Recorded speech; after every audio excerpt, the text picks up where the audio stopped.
बायजीद बुस्तामी रहमतुल्लाह अलैह, जिनका मकाम वलियों के अंदर जैसे जबरील फरिश्तों के अंदर है, इसी तरह आपका मकाम है। आप फरमाते हैं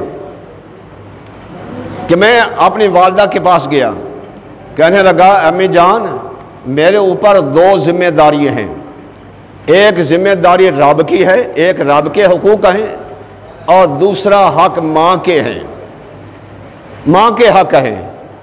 आपका वालिद फौत हो चुके थे, माँ का हक है, तो मैं दोनों हक अदा नहीं करता, मैं बड़ा कमज़ोर हूँ। या तो मुझे एक हक माफ़ हो जाए तो दूसरा हक जो है मैं अदा करूँ।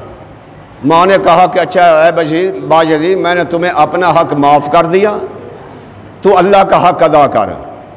हज़रत बायजीद बुस्तामी रहमतुल्लाह अलैह जंगलों में चले गए, वीरानों में, मैदानों में 12 साल गुजारे अल्लाह अल्लाह करते हुए।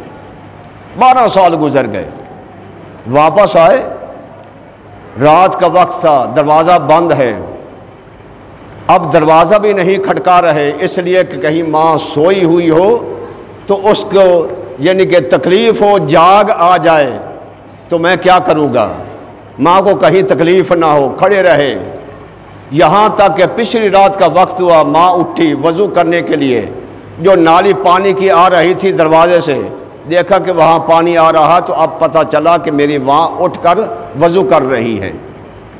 उस वक्त दरवाज़ा खटकाया, जब दरवाज़ा खटकाया तो अंदर से आवाज़ आई, ऐ बायजीद ठहर जा, मैं वज़ू करके अभी खोलती हूँ।